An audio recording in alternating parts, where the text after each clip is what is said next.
자, 오늘은요 이제 뭐 할 거냐면 혈관, 그 다음에 혈관의 종류와 특징 뭐 이걸 배우게 될 겁니다. 자, 그래서 우선 보시면요,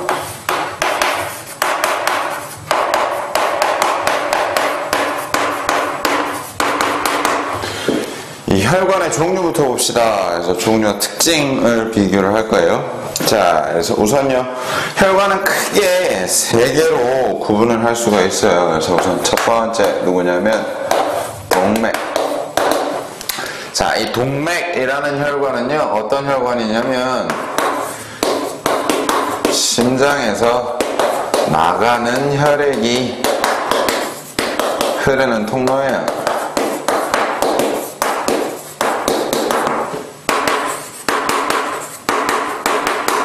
요걸 동맥이라고 부릅니다. 그러니까 이제 가끔 이러신 분들이 계세요. 깨끗한 피가 흐르는 혈관이다 라고 생각하시는 분들이 계시는데 잘못된 거예요. 심장에서 나가는 피가 흐르는 혈관이 동맥이에요. 자, 그래서 이 동맥은요, 우선 어떤 특징이 있느냐, 첫 번째, 이 혈관벽이요,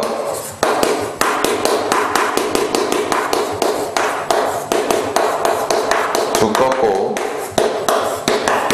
탄력이 있어요. 자, 이 동맥은요, 왜 혈관벽이 두껍고 탄력이 있냐면 이 심장에서 혈액을 내뿜는 압력을 견뎌야 되죠. 아이고.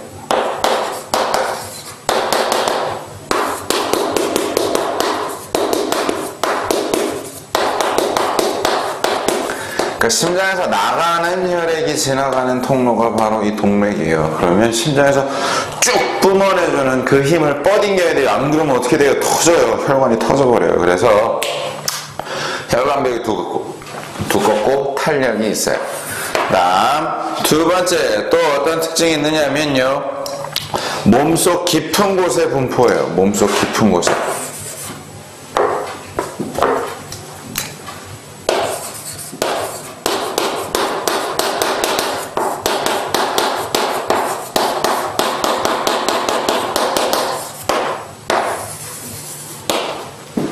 자, 왜냐면 심장에서 나가는 혈액이 흐르는 혈관이기 때문에 다치게 되면요, 다치게 되면 어떻게 되냐면 혈액이 그냥 쭉쭉쭉 나와요.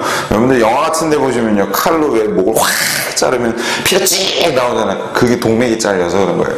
그래서 대부분 몸속 깊숙이 존재합니다. 다음 세 번째, 또 어떤 특징이 있느냐면 혈압이 높아요. 아이고.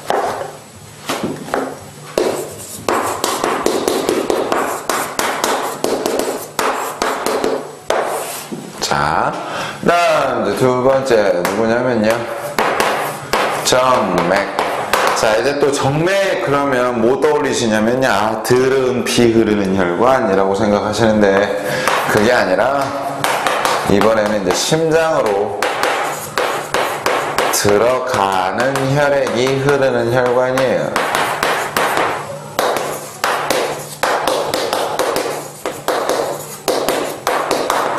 요걸 정맥이라고 불러요. 자, 그래서 이 정맥은요, 우선 어떤 특징이 있느냐, 첫 번째, 동맥보다는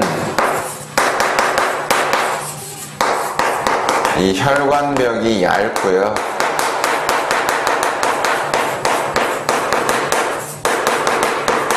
그 다음 탄력도 작아요. 왜냐면 이 정맥은 이제 혈액이 심장으로 들어오는 혈액이 흐르는 혈관이기 때문에 혈압이 낮아요.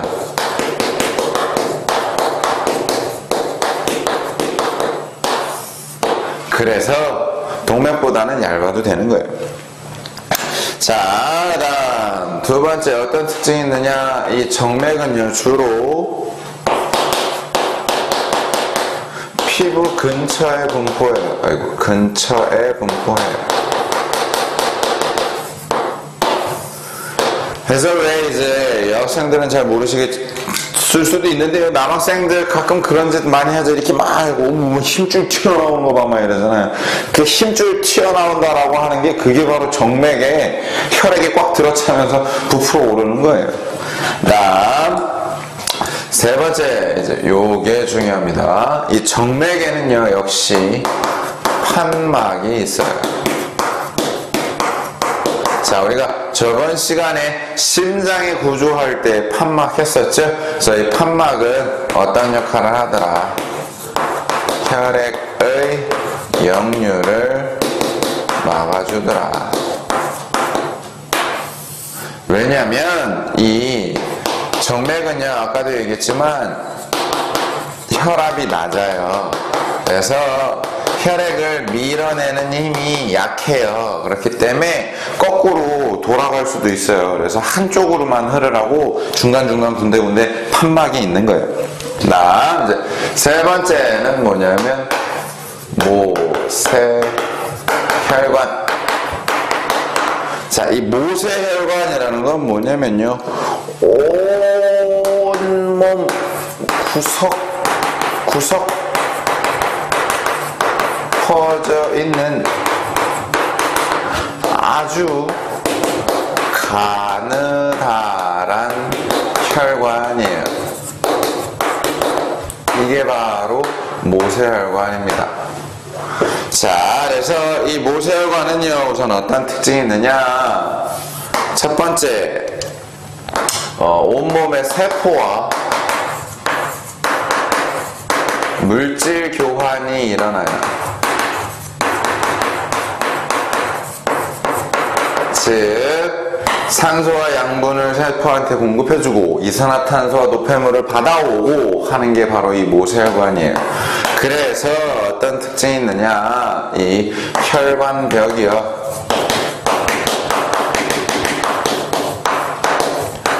한 겹의 세포층으로 구성되어 있어요. 한 겹의 세포층으로 구성되어 있다라는 건 얇다라는 거예요. 왜? 혈관벽이 얇아야 물질이 들락날락 잘 하겠죠. 그죠? 혈관벽이 두꺼우면 빠져나가기도 힘들고 들어오기도 힘들어요. 자, 그래서 이제 네 번째, 이 혈관이 연결된 걸 그냥 대충 나타내 보면요, 어떻게 되냐면, 심장이 여기 있다. 그러면 심장에서 나가는 혈액이 흐르는 혈관이 뭐라 그랬어요?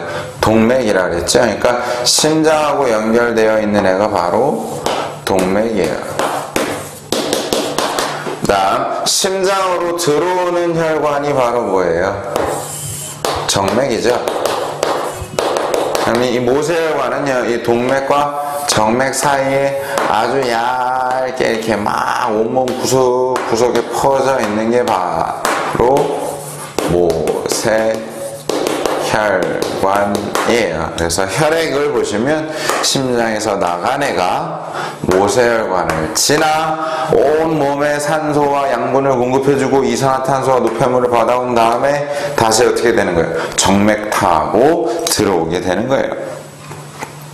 자, 그다음 이제 요거 잘 기억해 두셔야 됩니다. 뭐냐면 각각의 혈관의 비교. 자, 혈관 비교하는 거 잘 기억해 두셔야 돼요. 자, 그래서 우선 첫 번째 혈압을 비교해 보면요, 혈압은 누가 제일 세냐면요, 동맥이 제일 세고요. 그 다음이 모세혈관, 그 다음이 정맥이에요. 정맥. 왜냐면 이 동맥이 심장에 가까우니까. 그럼 이제 이러신 분들이 계세요. 아니 선생님, 아까 선생님이 그려주실 때는요, 동맥도 심장에 붙어있지만 정맥도 심장에 붙어있는데요, 그죠? 근데 이때 혈액의 흐름을 보셔야 돼요. 혈액의 흐름. 그러니까 여러분들이 그거 떠올리시면 돼요. 선풍기 바람이 나오고 있어요. 심장에서 혈액을 내뿜어주죠. 선풍기에서 바람이 나오고 있어요. 그럼 나오는데 그 앞에 바로 앞에 있는 애는 어떻게 돼요? 바람의 세기가 세죠. 근데 저 멀리 있는 애는 어떻게 돼요? 바람의 세기가 약해요. 똑같은 거예요. 심장에서 혈액을 쭉 뿜어내는 바로 근처에 있는 이 동맥은 어떨 것 같아요? 혈압이 세요. 근데 얘가 삥 거와서 다시 들어오는 정맥은 약하겠죠. 그 얘기예요. 자, 나 두 번째, 이 혈관벽의 두께를 비교해 보면요, 혈관벽의 두께는 동맥이 제일 두껍고 그 다음이 정맥, 그 다음이 모세혈관이에요. 자, 그래서 모세혈관은 왜 혈관벽이 얇다 그랬어요? 온몸의 세포하고 뭐 해야 되니까, 물질 교환해야 되니까 산소 주고 영양소 주고 그 다음에 이산화탄소 받아오고 그 다음에 노폐물 받아오고 하려면 얇아야 금방금방 왔다 갔다 하겠죠.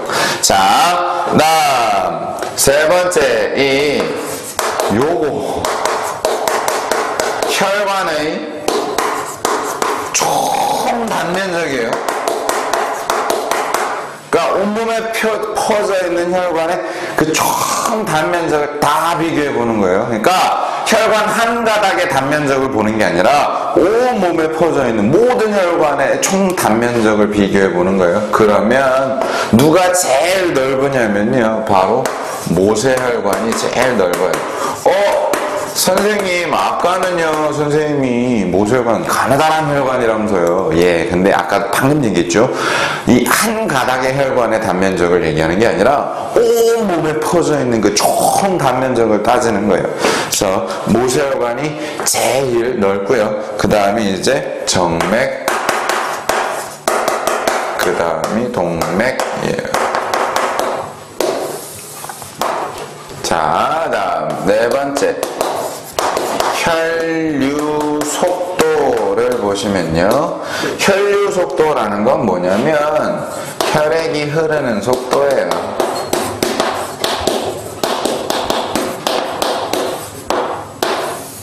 자, 그래서 이 혈액이 흐르는 속도는 어디가 제일 빠르냐면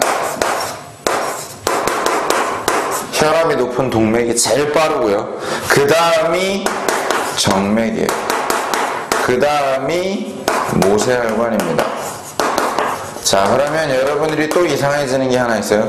선생님이 방금 설명드릴 때 동맥이 혈압이 높으니까 빨라요 그랬단 말이에요. 그럼 아니요, 그럼 혈압, 모세혈관 그 다음이 더 혈압이 더 센데, 그럼 모세혈관이 더 빨라야 되는 거 아니에요? 그러는데, 자, 개개의 전해지는 혈압은요, 모세혈관이 세지만 대신 총 단면적이 어때요? 넓어요. 그래서 힘은 센 대신에 이게 넓으니까 지나가는 속도가 어떻게 되냐면 느려져요. 그러니까 여러분들 그것 떠올리시면 돼요. 그 고무옷으로 물을 쭉 뿜어낼 때 그냥 동그랗게 뿜어내면 어떻게 돼요? 졸졸졸졸졸졸졸졸 이렇게 떨어지죠. 근데 얘를 얇게 만들수록 어떻게 돼요? 찍 하고 나오죠. 그러니까 이 모세혈관은 혈압이 높은 대신에 총 단면적이 제일 커요. 이게 제일 커요. 그래서 지나가는 속도가 제일 느려요. 그리고 지나가는 속도가 느려야지 어떻게 돼요? 세포한테 영양소 주고 받아오고 이 과정을 원활히 할 수가 있겠죠. 금방금방 지나가면 뭐야 씨, 받으려고 했는데 쓱 지나가 버리고, 뭐야 이거 주려고 했는데 쓱 지나가 버리고, 그죠? 자, 나 이제 뭐냐, 혈액순환 과정입니다. 혈액순환 과정.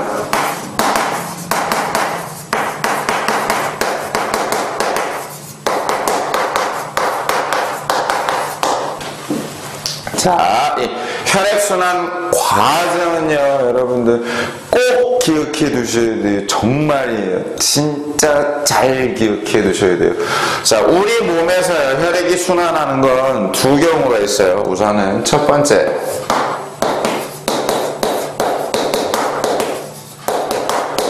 체순환. 이 체순환이라는 건 뭐냐면요,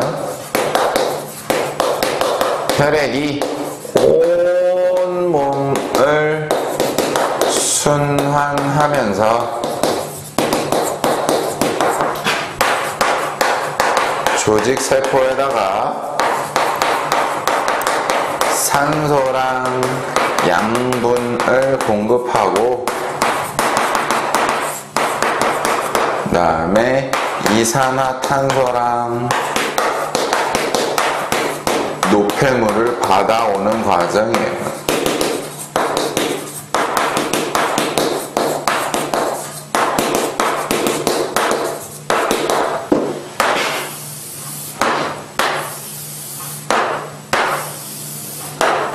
온 몸을 순환하는 거예요, 그러니까.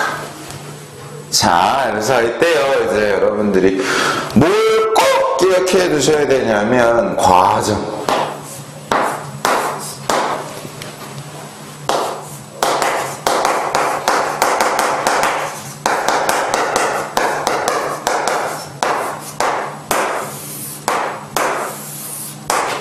요거 꼭 기억해 두셔야 돼요. 꼭 기억해 두셔야 돼요. 자, 그래서 우선 최순환 과정 어디에서 시작하냐면요. 좌심실이 움찔하면서 이제 어떻게 되냐면 혈액이 대동맥을 타고 온 몸의 모세혈관으로 가요. 아이고. 요거 다시 쓸게요. 자, 그래서 과정이 어떻게 되냐면 좌심실에서 대동맥을 타고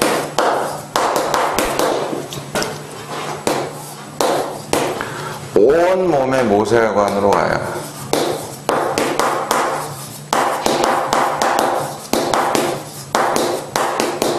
그러면 이제 어떻게 되냐면요. 산소와 양분을 공급해주고 그 다음에 이산화탄소 노폐물을 받아들인 혈액이 다시 대정맥을 타고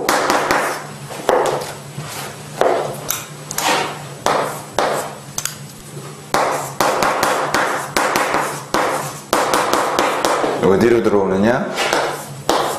우심방으로 들어와요. 자, 그래서 우선요, 요거 과정 여러분들 꼭 기억해 두셔야 돼요. 과정. 자, 그러면 이제 뭐냐면요. 온몸을 돈 혈액이 심장으로 들어왔어요. 그러면 얘는요, 산소를 주고서 이산화탄소를 받아왔어요. 노폐물도 받아왔고요. 그러면 이산화탄소의 양이 많으니까 받아들이고 온 이산화탄소를 이제 내보내야 되겠죠. 자, 우리 몸에서 이산화탄소를 내보내고 산소를 받아오는 기관이 어디예요? 폐죠. 그래서 이제 폐순환이 일어나요. 자, 이 폐순환이라는 건 뭐냐면 온 몸을 순환한 혈액이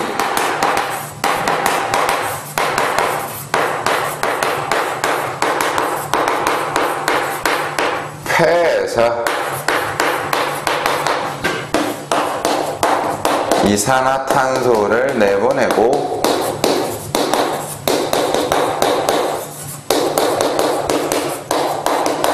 산소를 받아오는 순환.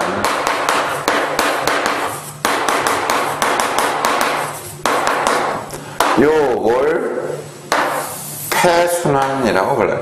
그러니까 폐로 가는 거예요. 폐로. 자, 그래서 이때요, 여러분들 이제 요거 잘 기억해 두셔야 돼요. 뭐냐면 폐순환 과정. 자, 이제 폐순환 과정은 어떻게 되냐면요. 온몸을 순환한 혈액이 어디로 들어와요? 우심방으로 들어오죠. 그러면 우심방하고 연결된 우심실 쪽으로 혈액을 내보내줘요. 그러면 얘가 폐동맥 타고요. 어디로 가느냐? 폐로 가요. 그러면 여기서 이제 이산화탄소를 내보내고 산소를 받아들인 다음에 어떻게 되느냐? 다시 폐정맥을 타고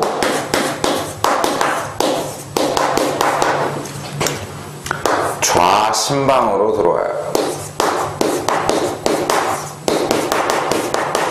그래서 이 두 개의 과정 꼭 기억해 두셔야 됩니다. 근데 왠지 좀 썰렁하죠? 왜냐면 이제 요거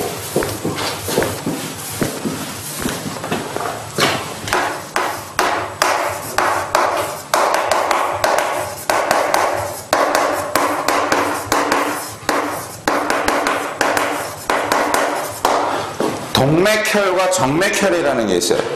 동맥혈은요, 동맥을 흐르는 혈액이 흐르는데, 동맥을 흐르는 혈액이 동맥혈이 아니라 이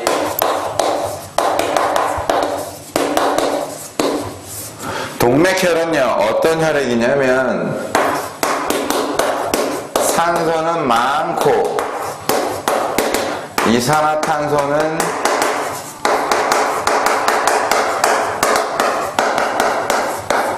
적은 혈액, 이걸 동맥혈이라고 부르는 거예요.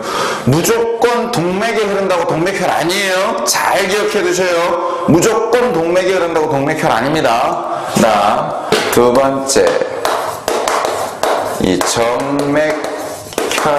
정맥혈은요 뭐냐면 산소는 적고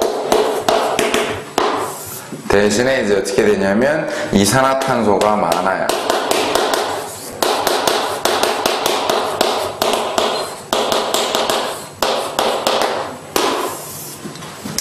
자, 그래서 여기서 보시면 이제 왠지 선생님이 뭔가 띄엄띄엄 해놓고서 이제 뭐 했냐면 색깔을 다르게 했어요. 화살표 색깔을. 그죠? 즉, 이 좌심실하고 대동맥하고 온몸까지는 이제 뭐가 흐르냐면 동맥혈이 흘러요. 그 다음, 자, 온몸을 순환하면서 어떻게 한다 그랬어요? 산소를 공급해주고 이산화탄소를 받아 들어온다 그랬죠. 그래서 대정맥과 우심방은요 정맥혈이 흘러요.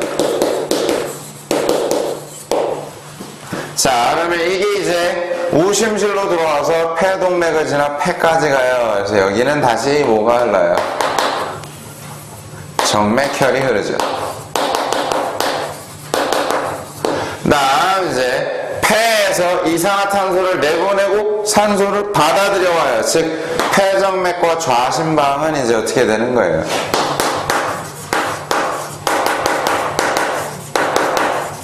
동맥혈이 흘러요. 동맥혈. 자, 그래서 이때요 이제 여러분들이 뭐가 있냐면 그림이 시험에 자주 나와요. 그림이. 근데 이제 그때 동맥혈이 흐르는 혈관이나 동맥혈이 흐르는 심장의 구조 찾으라, 아니면 뭐 정맥혈이 흐르는 혈관이나 정맥혈이 흐르는 심장의 구조 찾으라, 이런 문제가 나와요. 그러니까 요거는 외워두실 필요까지는 없고요. 그러니까 뭐냐면 조금만 생각을 해보시면 돼요. 아, 온몸을 순환하고 들어와. 그럼 산소 주고 이산화탄소 받아오니까 이산화탄소가 많겠네 여기는. 그죠? 그러니까 이산화탄소가 많은 피, 정맥혈. 그럼 이 이산화탄소 많은 피가 폐로 가요. 왜? 이산화탄소 내보내야 되니까. 그죠? 그러면 우심실하고 폐동맥까지는 정맥혈을 흐르다가 그다음 이제 폐에서 어떻게 해요? 이산화탄소를 내보내고 산소를 받아들여오죠. 즉 폐를 지나면 산소의 양이 많아져요. 그러니까 폐정맥하고 좌심방은 산소가 많아. 동맥혈, 이런 식으로 찾아가시면 돼요, 여러분들이. 그러니까 굳이 꼭 외워두실 필요까지는 없는데 뭐 이해가 잘 안 가신다면 외워두셔야 되긴 해요. 근데 이제 이런 식으로 생각하시면 된다라는 거예요. 온몸을 돌았으니까 누가 많을 것 같아요? 이산화탄소가 많겠죠. 그죠? 그다음 폐를 지나 나왔으니까 뭐가 더 많을 것 같아요? 산소가 많아요. 왜? 폐에서는 뭐 하니까? 이산화탄소 내보내고 산소 받아들여 오니까. 그죠? 자, 그래서 오늘은 여기까지 하고요. 자, 이렇게 하면 이제 1학기 진도가 다 끝났어요. 그래서 그동안 수업 듣느라 수고 많으셨고요. 다음 시간에 뵐게요.